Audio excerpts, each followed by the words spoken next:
Thank you so much for joining me for YouTube Tuesday. My name is Jeff Warner. I'm a director at the University of California, San Diego in their Office of Contract and Grant Administration Office, and we'll be discussing what does a research administrator need to know about the CARES Act. The Coronavirus Aid, Relief, and Economic Security Act was signed into law on March 27, 2020. The act provides nearly $14 billion to address the higher education challenges created by the COVID-19 pandemic. Funding was given to the Office of Post-Secondary Education at the U.S. Department of Education as the Higher Education Emergency Relief Fund. Of this amount, $12.6 billion was allocated directly to colleges and universities. Universities were allocated an amount based on a formula that was included in the CARES Act. This formula is based on the number of full-time students who are eligible for the Pell Grant, the total population of the school, and the number of students who were enrolled full-time online, who were not enrolled full-time online before the COVID-19 outbreak. Universities were required to sign and return a funding certification and agreement to the Department of Education to receive the funding allocation. The certification committed the university to use no less than 50% of the funds received to provide emergency financial aid grants.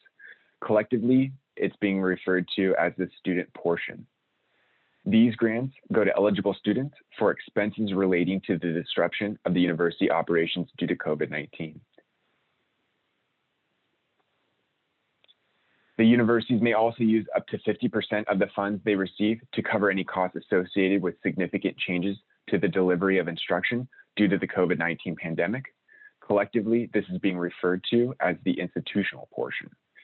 However, the institutional portion must not be used for any payment to contractors for the provision of pre-enrollment recruitment activities, marketing or advertising, endowments, capital outlays associated with facilities related to athletics, or religious worship.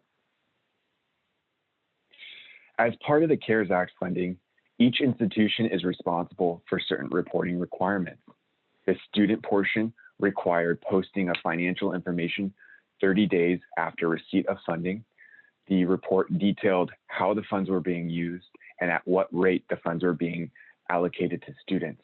This was required to be published on a public-facing website and easily available to anyone in the public interested in understanding the institution's disbursements of the student portion.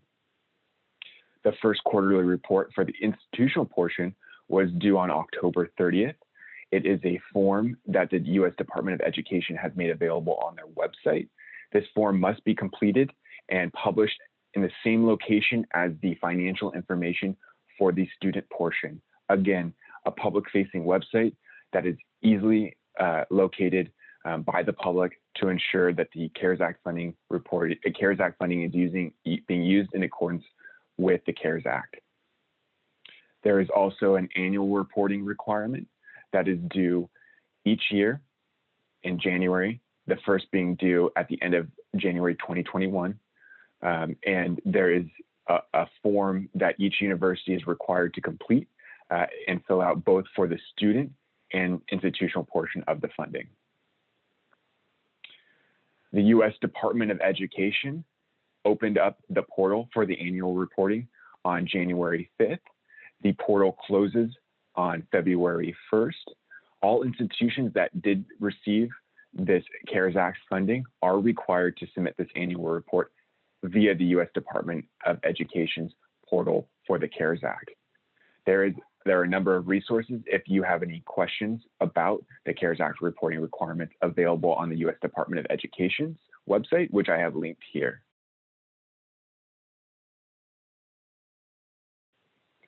At the University of California, San Diego, we've taken a number of actions to address these reporting requirements and ensure that we are utilizing the funds in accordance with the CARES Act.